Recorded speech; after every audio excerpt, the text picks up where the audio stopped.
কিন্তু জুলাই গণঅভ্যুত্থানের নেতৃত্ব দিয়েছে তারা তো চাঁদাবাজির জন্য।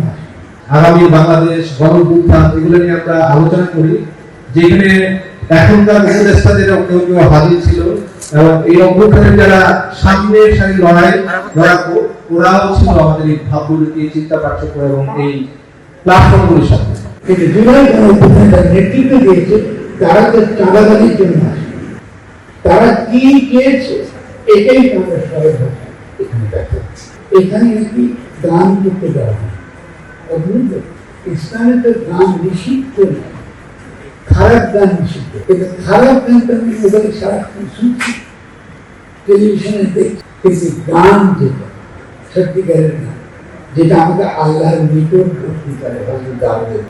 ভেবেছিলেন যে তিনি যে সুসাধনা করেছেন এটা কি করতো, এটা আমাদেরকে আল্লাহর নিকট ভক্তি করে।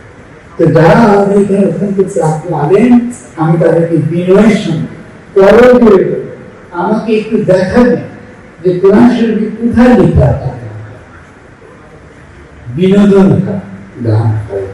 তো বিনোদন বন্ধ করার জন্য আপনার টেলিভিশন বন্ধ করেন, তুলে নেন, তুলেছি কি তো বিনোদন বন্ধ করার জন্য আপনার হোটেলে যে বিনোদন হয় ওখানে তো যান না, যেখানে বিভিন্ন রকম মদ্যপান হয়, মদ্যসেবা হয়, ইয়াবা হয়, তো ওখানেই এটা আপনারা আক্রমণ করেন না। আপনার কোথায় আক্রমণ করেছেন? আপনার মাদারটা কেন মাদারের গরিব মানুষ তুলে দেয়। মাদারটা কি? যেখানে হিন্দু, মুসলমান, বৌদ্ধ, খ্রিস্টান, আস্তিক, নাস্তিক ওরা কোনো ভেদ করে না, এরা শুধু মানুষ মানুষ যে কোনো মাদার, সে মাদার হতে পারে, দরকার হতে পারে, কি ফকিরি ধাম হতে পারে, যে কোনো জায়গায় আশ্রম হতে পারে, কোথাও এইসব যতগুলো নাম আপনাকে বলছি, দরকার নাম বলছি, আখড়া বলছি, যে নাম আপনি যদি সেখানে যান, সেখানে হিন্দু মুসলমান দেখবেন সমস্ত পরিচয়ের ঊর্ধ্বে তাকে ভজনা করা হয়েছে, মানুষ ভজনা। এই যে মানুষ ভজনা করার যে সাংস্কৃতিক রীতি, যে দার্শনিক রীতি, এটাকেই বলা হয় গণতন্ত্র। আমাদের বাংলাদেশে গণতন্ত্রের সবচেয়ে